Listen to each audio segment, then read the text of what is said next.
Roma in attesa. Carlo Acutis e Pier Giorgio Frassati verso la canonizzazione.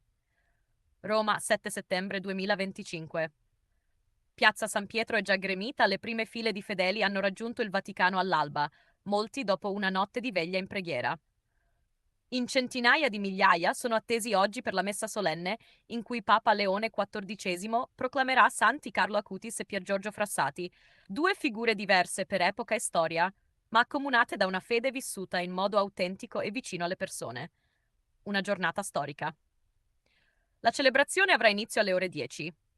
Già dalle 6 del mattino sono stati aperti i varchi, con misure di sicurezza straordinarie, metal detector, controlli scanner e percorsi delimitati per gestire i flussi dei pellegrini. La questura ha messo in campo centinaia di agenti. La folla è composta in gran parte da giovani, segno di quanto l'evento stia parlando soprattutto alle nuove generazioni. Con il pontefice concelebreranno 36 cardinali, 270 vescovi e oltre 1700 sacerdoti.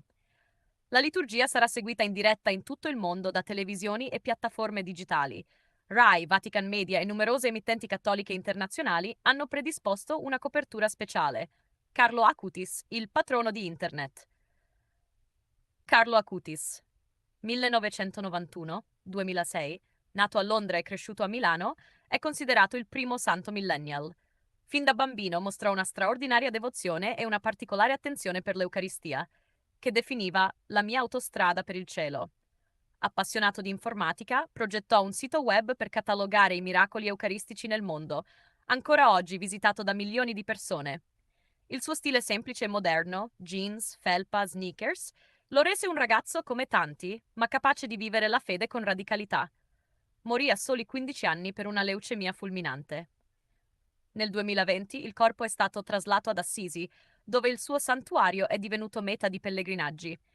Per i media e per molti fedeli è il God's Influencer, il santo dei giovani e del digitale.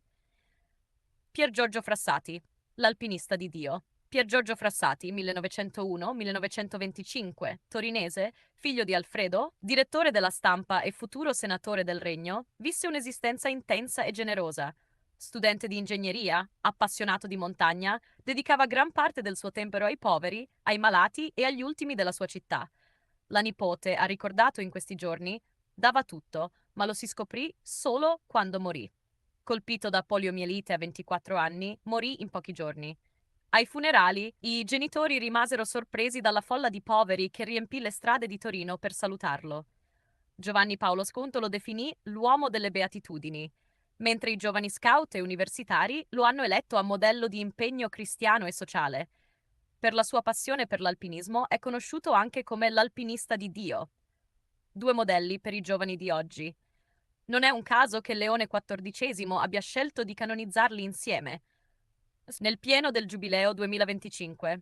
Entrambi rappresentano una santità alla portata di mano, un ragazzo del XXI secolo che ha usato internet per evangelizzare e un giovane del Novecento che ha testimoniato il Vangelo nella carità concreta. Il cardinale Roberto Repole, arcivescovo di Torino, ha sottolineato che Frassati e Acutis mostrano che la santità non è un ideale lontano, ma una possibilità concreta per chiunque. Anche la CEI ha espresso gioia e gratitudine per il dono di questi due santi ai giovani e alla Chiesa intera. Assisi e Torino in festa. Ad Assisi, dove si conserva il corpo di Carlo, è stata allestita una grande veglia di preghiera, seguita da migliaia di ragazzi. La diocesi ha predisposto maxi schermi e celebrazioni parallele. A Torino, città di Pier Giorgio, le parrocchie hanno organizzato una notte bianca di preghiera e un pellegrinaggio verso il Duomo.